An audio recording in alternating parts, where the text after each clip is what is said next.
गांधी जी ने कहते हैं कि अगर समाज के अंदर आपने आर्थिक दृष्टि से संपन्नता लानी है और पॉलिटिकली स्ट्रॉन्ग बनाना है देश को, तो डिसेंट्रलाइजेशन ऑफ पावर। पावर एक जगह जाकर सब सेंटर बन जाती है, तो चाहे नाम उसका आपने प्रजातंत्र दिया, लेकिन वो डिक्टेटरशिप होती है। जो सेंटर में बैठ कर के निर्णय ले रहे हैं, उनके निर्णय नीचे तक पहुंच नहीं पाते। अब चूँकि कहानी बहुत लंबी है, जो गांधी जी ने कहानी की थी उसको शॉर्ट करके दीनदयाल जी ने भी कह दिया कि सरकारी तंत्र से आप ये आशा नहीं कर सकते कि वो आपके नीचे तक के आदमी को की भलाई को पहुंचा देगा, क्योंकि जो सरकारी तंत्र है उसमें नीचे तक आते आते आते आते वो योजनाएं ख़त्म हो जाती हैं या उनका रूप ही बदल जाता है नीचे। इसको आज की भाषा में ब्यूरोक्रेसी कह सकते हैं कि ब्यूरोक्रेसी जो है, जो कैबिनेट में या ऊपर पार्लियामेंट में नियम बनाते हैं, जब वो नीचे तक जाती है तो ब्यूरोक्रेसी उसको या तो बिल्कुल बदल देती है अपनी सुविधा के अनुसार, या नीचे तक वो पहुंच ही नहीं पाते नियम। तो गांधी जी ने तो उसके लिए बहुत लंबी कहानी कही थी, दीनदयाल जी ने उसी को थोड़ा सा रेफ़र कर दिया है कि एक गाँव में आग लग गई और उन्होंने जो था वहाँ राजतंत्र को एप्लीकेशन भेजी कि गांव में आग लग गई है, जल्दी से फायर ब्रिगेड भेजो, मशीन भेजो आग बुझाने वाली। तो जब वो उस दफ्तर में पहुंची तो उन्होंने कहा कि यहाँ तो कभी आग लगी नहीं बहुत दिनों से, तो फायर ब्रिगेड तो बंद पड़ा है, उसकी अंजन ही उसका जंग लग गई है। तो उन्होंने फ़ौरन ऑर्डर करे कि इसको जाओ कारखाने में भेजो और इसका जंगल का जंग वंग ठीक कराओ और देखो ये चालू होने लगे। उन्होंने सारा वहाँ भेज दिया। वहाँ से महीने डेढ़ महीने के बाद वो ठीक हो गया। जब ठीक हो गया तो उन्होंने कहा कि इसमें डीजल तो है ही नहीं, इतने दिनों से बेकार खड़ा था। तो डीजल डालने के लिए तो गांधी जी ने चूँकि लंबा बढ़ा चढ़ा के लिखा है, तो उन्होंने कहा कि डीजल डालने के लिए उन्होंने जो फाइनेंस का आदमी था उस डिपार्टमेंट को भेजा। उन्होंने कहा फाइनेंस वालों ने कि बजट में प्रोविज़न नहीं है इस साल के में, क्योंकि कहीं आग लगी नहीं इसलिए बजट में रखा नहीं है प्रोविज़न। तो फिर वो ऊपर के अधिकारियों को भेजा गया। उन्होंने कहा कोई स्पेशल बजट क्रिएट करके और पैसा सैंक्शन करो। 2-3 महीने लग गए उसमें। फिर वो डीजल आया वहाँ से। फिर वो उन्होंने कहा वो आदमी हटा दिया जो आग बुझाना जानता था, साधारण ड्राइवर रखा हुआ है। तो कहते हैं जल्दी से एप्लीकेशन है मंगाओ, इंटरव्यू करो। तो उसमें भी बहुत टाइम लग गया। तो गांधी जी ने लिखा है कि 1 साल, दीनदयाल जी ने पूरा वर्णन तो नहीं किया, थोड़ा सा कहा है कि स्टेट के काम बड़े मंथर गति से होते हैं, भाई इतना कह दिया है जैसा कि गांधी जी ने दिखाया था। तो गांधी जी ने पूरा दिखाया कि वो 1 साल जब लग गया तो 1 साल के बाद वो लेके आए, कहने लगे तुमने एप्लीकेशन दी थी वो कहाँ लगी आग। उन्होंने कहा जी आग कैसे, यहाँ तो कोई आग नहीं लगी। यूँ कहा आग नहीं लगी, एप्लीकेशन देखो तुम्हारे सरपंच के गांव के दस्तखत हैं उन्होंने। अजी ये तो पिछले साल की दस्तखत है, पिछले साल के दस्तखत। यूँ कहा पिछला वछला हम नहीं जानते, इतना रुपया खर्च हुआ है, इतना सब कुछ हुआ है, हमारे पर तो ऑडिट का ऑब्जेक्शन लग जाएगा कि इतना वेस्टेज ऑफ मनी किया, इसलिए जल्दी से आग लगाओ गांव में कहीं ताकि हम यहाँ इसको जस्टिफाई कर सकें। तो गांधी जी ने तो उसका ये निष्कर्ष निकाला कि राज सत्ता पर निर्भर रहोगे तो राज सत्ता की मंथर गति के कारण से तुम्हारा कल्याण नहीं हो सका। इसलिए एनएसएस की फाउंडेशन की उन्होंने, नेशनल अपने हाथ से अपना भाग्य बदलो। और दीनदयाल जी ने इस चीज़ को कर दिया कि आप जो है पावर को डिसेंट्रलाइजेशन कर दो। गांधी जी ने भी यही कहा था, सत्ता जो है सेंटर में नहीं रहनी चाहिए, सेंटर से नीचे आते, सेंटर को पता भी नहीं लगता नीचे के आदमी की क्या संपदा है, क्या विपत्ति है। वो जब जाता है तो पहले उनका पंचायत का आदमी सरपंच बताता है, फिर जाके ज़िला परिषद वाले को बताता है, ज़िला परिषद वाले फिर और ऊपर वाले को एमएलए को बताता है, एमएलए फिर एमपी को बताता है, और एमपी जो है वो और उसी पार्टी का है। जिस पार्टी के गांव में आग लगी है तो वो उसको चुप होकर डला देता है कि हमारी सरकार की बदनामी होगी, तो वो सारी ऊपर तक पहुंच ही नहीं पाती। तो गांधी जी ने जो उपाय बताए थे इन्होंने भी वही बताए, लेकिन गांधी जी का नाम तो नहीं लिया है। जो कहानियाँ थी उनमें एक आध जगह देखिएगा कि as suggested by Gandhi ji कि राज सत्ता का बड़ा दीर्घकालीन काम होता है, उस पर मत डिपेंड करो। और वो इसलिए होता है कि पावर सेंट्रलाइज हो गई तो वो तानाशाही का काम करती है। बस ऊपर से हुक्म हो गया, अब हुक्म हो गया कि फ़लाँ आदमी को झुग्गी झोंपड़ी में नालियाँ बनवा दो, लेकिन वो हुक्म पहुँचते पहुँचते 1 साल लग जाता है। फिर वो ब्यूरोक्रेसी में कि यहाँ इतना खर्च हुआ, यहाँ इतना हुआ, वो नीचे तक पहुँचते पहुँचते बजट ही ख़त्म हो जाता है कि नालियों का बजट ही वहाँ लोगों की तनख्वाहों में ख़त्म हो गया सारा, और नाली नहीं बन पाती। तो गांधी ने तो उसका सुझाव दिया था कि एनएसएस के वॉलंटियर वहाँ जाएं और लोगों से कहें हमारा साथ दो, अपने हाथ से अपना भाग्य बनाओ, गंदगी दूर करो। पर इन्होंने कहा कि गांधी जी का जो रास्ता है उसको मैं बता रहा हूँ कि डिसेंट्रलाइजेशन कर दो पावर का, पंचायती राज बनाओ। और पंचायती राज जो है वो बन तो गया, लेकिन गांधी जी की कल्पना का नहीं बना, तो दीनदयाल जी की कल्पना का भी नहीं बना। ये कहते हैं कि पंचायत को पूरे फाइनेंशियल अधिकार दो। अब पंचायत के पास फाइनेंशियल अधिकार नहीं है, वो डीसी के पास आता है, ज़िला समिति के पास आता है, और ज़िला समिति को डीसी या वो जो भी देखते हैं वो देखते हैं कितना पैसा चाहिए। लेकिन पंचायत के हाथ में होंगे फाइनेंस तो वो देख लेंगे कि वाकई कितना खर्चा होगा, और वो जो लोगों की इतने बड़े पैराफर्नेलिया की तनख्वाह है वो सब बच जाएगी, सारा रुपया इस पर लगेगा। तो गांधी जी भी वही कहते थे और इन्होंने भी वही कहा, लेकिन ये संभव नहीं है, क्योंकि देश के हाथ में जिनके सत्ता आ गई है, सेंटर सत्ता, वो क्यों अपनी पावर बांटेंगे। तो कहते पंचायत को आप फ्रीडम दे दो और पैसा दे दो। अब कहते पंचायत के इलेक्शन डायरेक्ट हों, उसमें पार्टी नहीं आएगी कोई भी, पार्टियों में तो आपस में जोड़ तोड़ होता है। और जैसा कि दीनदयाल जी ने पहले कहा था कि डेमोक्रेसी में ख़तरा रहता है, वो जो एरिस्टोटल ने बताया था कि डेमोक्रेसी में नोबल लोग हट जाते हैं, अनप्रिंसिपल्ड डेमोक्रेसी जो हो जाती है वो रूल ऑफ इग्नोबल्स बन जाता है। जो लूट के खाने वाले लोग हैं, कमीन लोग हैं, उन लोगों के हाथ में पावर चली जाती है और वो फिर प्रजा को लूटने लगते हैं, प्रजा के प्रतिनिधि ही प्रजा को लूटने लगते हैं। तो डायरेक्ट इलेक्शन होने चाहिए पंचायत के, क्योंकि पंचायत में पार्टी नहीं आएगी, वहाँ आदमी का, गांव के आदमी सब जानते हैं, गांव का छोटा सा इलाका होता है, 400-500 आदमी हैं, वो हर आदमी के कैरेक्टर को भी जानते हैं, तो बड़ा ख़राब कैरेक्टर है, इसने गांव की औरतों की इज्जत लूटी है सौरे ने इसको। तो पंचायत के इलेक्शन तो डायरेक्ट होने चाहिए। उसके बाद पंचायतें जो हैं वो आगे जा कर के एमएलए को चुनें। पंचायतें जो होंगी वो देखेंगी ऊपर हमारी बात पहुंचनी है तो पंचायतें चुनेंगी, और एमएलए और ये सब मिलकर के फिर अपने एमपी को चुनें। तो पावर जो है नीचे से ऊपर फ्लो होनी चाहिए, ऊपर से नीचे नहीं आनी चाहिए। यही चीज़ इकोनॉमिक पावर में इन्होंने कहा कि इकोनॉमिक पावर में भी ये होना चाहिए, जैसे पॉलिटिकल पावर में डिसेंट्रलाइजेशन ऑफ द पावर करो, पंचायती राज को मजबूत कर दो।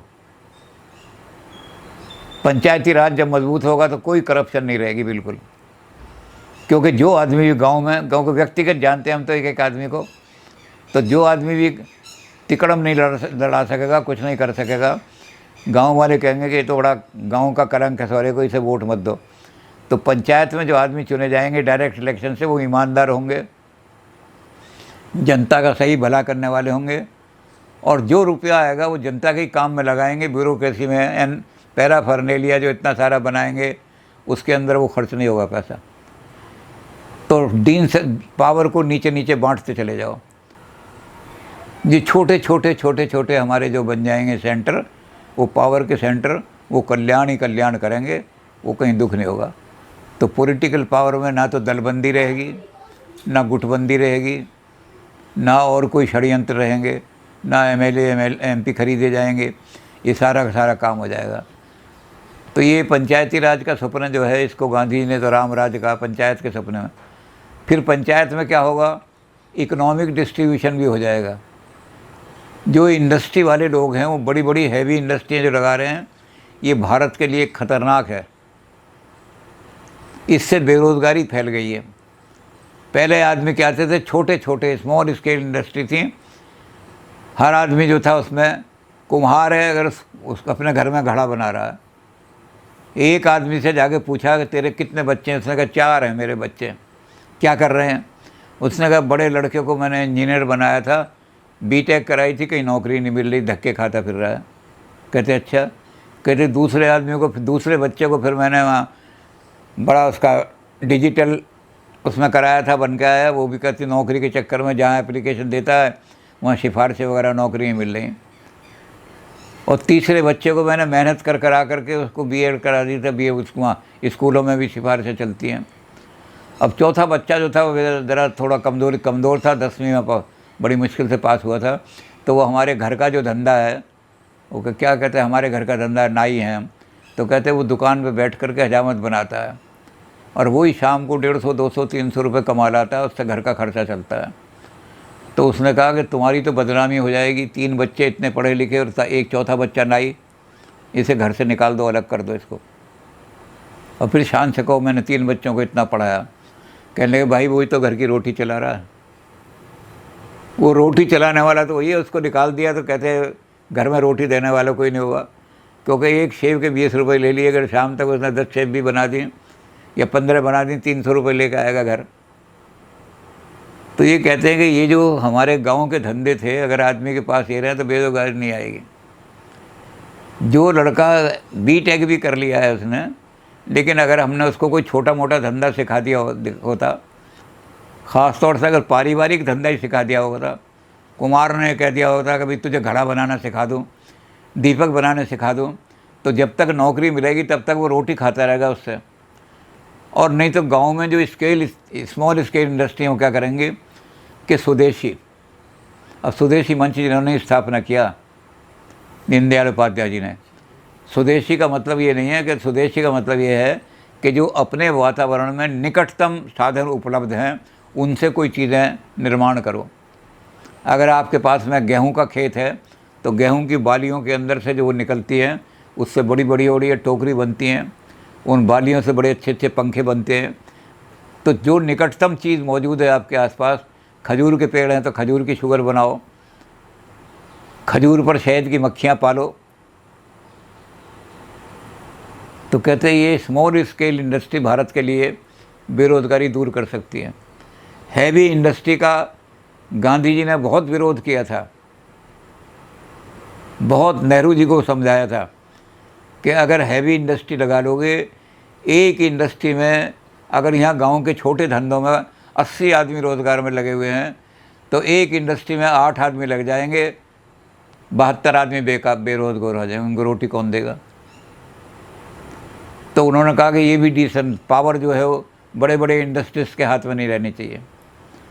वो करोड़ों रुपया कमा कर बिरला ने और डाला ने अपनी संपत्ति, पावरफुल इतनी संपत्ति बना ली, चाहे कि सारे इंडिया की पार्लियामेंट के आदमियों को, सारे MPs को खरीद सकते हो। तो जब इंडस्ट्रियलिस्ट में पावरफुल हो जाते हैं तो डेमोक्रेसी का नाश हो जाता है, प्रजा में धर्म नहीं रहता, पैसा ही रह जाता है। और दीनदयाल जी ने कहा है कि हमारे यहाँ तो इस बात को कंडेम किया गया है। ऐसे लोग, उन्होंने सीधा नाम लिया उसका कि अजामिल ऐसा आदमी हमारे यहाँ हुआ जो हाथ में थैली लेकर के कहता है ये रुपया ही भगवान है, ये रुपया ही माँ है, ये रुपया ही पिता है। जिनके पास पिता और माता के पास अगर पैसा नहीं है तो बच्चे उनको त्याग करके भाग चले जाते हैं लोग। और माँ बाप को देखा कि बाप मेरा बहुत बड़ी पोस्ट पे था और उसे अच्छी पेंशन मिल रही है तो आकर के पैर दबाते हैं माँ के। अब इस पर भी दीनदयाल जी ने तो कहानी नहीं लिखी, लेकिन इस पर भी एक कहानी है कि बुढ़िया जो थी उसको बहुओं ने निकाल दिया घर से कि बुढ़िया बोझ है, 3 टाइम खाना मांगती है, उसके बाद मेरे शरीर पर तेल लगाओ मैं बूढ़ी हूँ मांगती है। तो उन्होंने धक्के मार के बुढ़िया को निकाल दिया।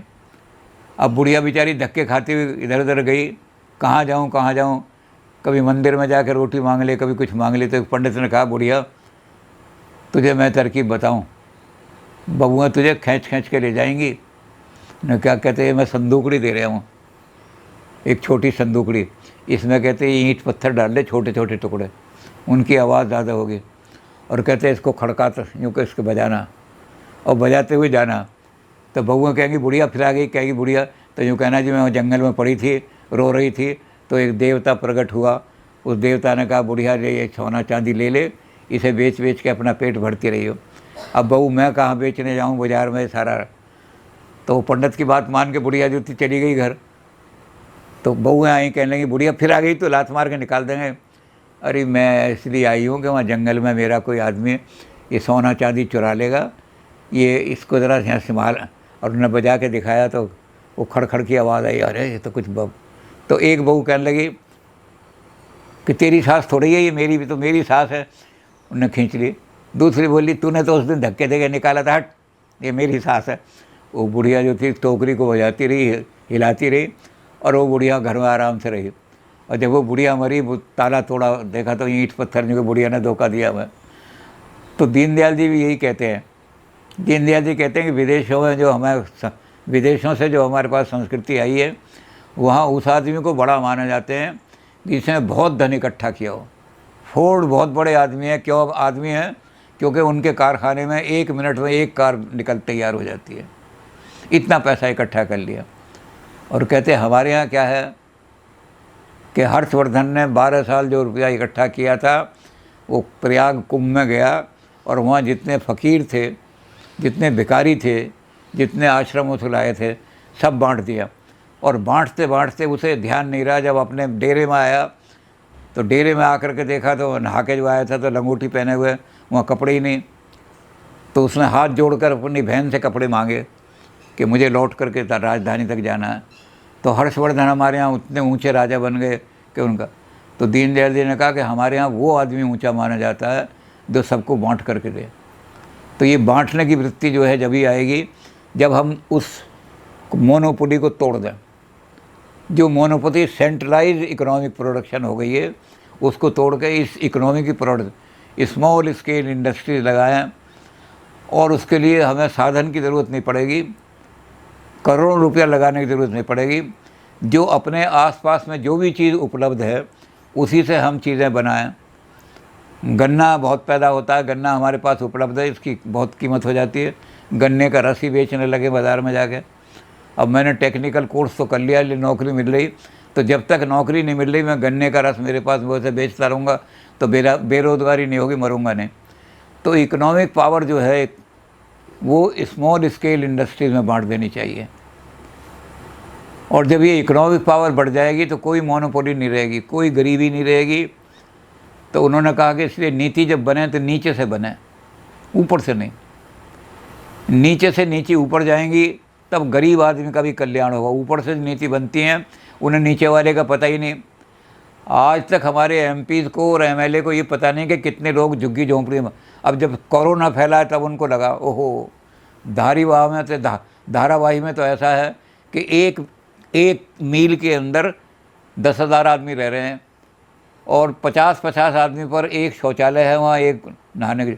अब पता लगा है उनको, जब ना कोरोना फैलता तो कौन धारावाही की तरफ जाता। तो बम्बई में सबसे ज़्यादा लोग मर रहे हैं धारावाही में। तो अब ध्यान, अगर पहले से ध्यान आता तो उनको, जो इतने छोटे इलाके में छोटे छोटे उनको कहते हैं चालें, अब उस चाल के अंदर जो आदमी रह रहे हैं, एक एक चाल में ये है कि ज़्यादा से ज़्यादा 2-4 पाइयाँ आ जाती हैं, इससे ज़्यादा नहीं आ सकती हैं। 2-4 पाइयाँ भी आए तो फिर निकलने की जगह नहीं रहती। तो इसलिए वो 4 पाई नहीं इस्तेमाल करते, वो इस्तेमाल करते हैं फट्टे।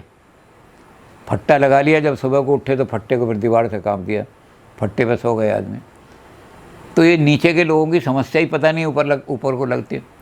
और जब नीतियाँ नीचे से बनेंगी सारी, तो गांधी जी ने इसका नाम दिया था सर्वोदय, और इन्होंने इसको बदल के कर दिया अंत्योदय। जो समाज के अंतिम सिरे पर आदमी बैठा है, बिल्कुल सिरे पर, वो जब नीति बनाएगा तो समाज का सही दुख प्रकट करके रख देगा। वो नीति फिर नीचे से ऊपर जानी चाहिए, तब वो जाके कार्यान्वित होगी, नहीं तो नहीं होगी।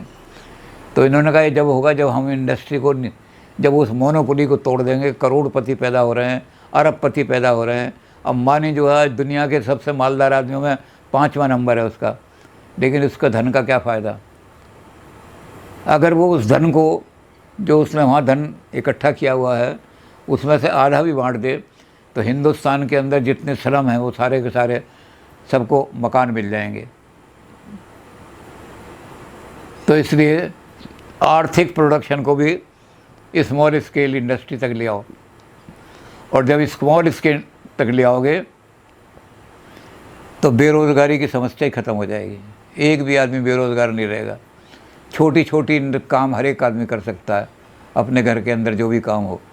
और वो छोटी इंडस्ट्री जो है उनके ज़रिए से वो अपना सब कुछ कमा सकता है। तो दोनों तरह से डिसेंट्रलाइजेशन का काम किया। और उन्होंने कहा कि हमारा जो लक्ष्य होगा वो क्या होगा, हमारा लक्ष्य होगा कि हर आदमी को उतने साधन मिल जाने चाहिए जिससे वो डिग्निफाइड का शब्द इस्तेमाल किया था इन्होंने, उसे हम हिंदी में कहते हैं सम्मानपूर्वक, कि हर आदमी को इतना पैसा मिल जाना चाहिए कि वो सम्मानपूर्वक जीवन व्यतीत कर सके, कीड़े मकोड़ों जैसी उसकी लाइफ ना रहो, नाली के अंदर जो पिग्स पड़े होते हैं उन पिग्स की तरह से उसका जीवन ना हो, वो सम्मान से रह सके। और कहते हमारे यहाँ ये है कि इतना भी मिल जाए, उन्होंने पहले भी दीनदयाल जी ने कहा था कि हमारे यहाँ ये कहा गया है कि साईं इतना दीजिए जा मैं कुटुम्ब समाए, मैं भी भूखा ना रहूँ मेरा साध ना भूखा जाए। तो जब मोनोपोली टूट जाएगी, सेंट्रलाइज प्रोडक्शन टूट जाएंगी, और ये करोड़ लखपति और करोड़पति और अरबपति आदमी जो इनके हाथ से प्रोडक्शन छीन ली जाएगी, और छोटे छोटे सारे गांव के अंदर घर घर के अंदर इंडस्ट्रियां छोटी छोटी लगा दी जाएंगी, तो क्या होगा कि जहां मोनोपोली टूटी कोई आदमी बेरोज़गार नहीं रहेगा, और हर आदमी इतना कमा लेगा उससे। आपस में वहाँ जो पंचायतें होंगी वो ये भी नहीं करेंगे कि मंडी तक माल लाने में उसको कितना खर्चा हो रहा है, वहीं विनिमय हो जाएगा। तू कपड़े बनाता है, मैं गेहूं की खेती करता हूँ, तू ये कपड़ा मुझे दे दे, मैं तुझे ये देता हूँ। तू तेल चाहिए तो मेरे यहाँ से तेल ले ले, अपने यहाँ से मुझे तूने जो दो दवाइयाँ बनाई हैं महंगी महंगी दवाई की बजाय जो यहाँ जड़ी बूटियों से दवाइयाँ बनाई हैं वो तो मुझे दे दे। तो कहते विनिमय में जो अननेसेसरी खर्चा होता है वो भी या कम से कम रिड्यूस तो हो ही जाएगा। अगर शहर में ला के बेचनी पड़ी कि भाई गाँव की जो सरप्लस चीज़ें बचेंगी उनका क्या करें, फेंक दें गड्ढे में, नहीं, अगर शहर लाओगे तो अभी कम से कम खर्चा होगा, क्योंकि आपने गांव में एक ट्रैक्टर भी ले लिया तो सबका सामान आ जाएगा शहर में। तो कहते हैं इसलिए पावर को डिसेंट्रलाइज करके नीचे तक ले जाओ तो हमारा लक्ष्य पूरा हो जाएगा। ह्यूमनिज्म, मानव की सम्मानता हमारा लक्ष्य है। कोई मानव डिग्निफाइड लाइफ से वंचित नहीं होना चाहिए। जो भी आदमी हो सम्मानपूर्वक जीवन जिए।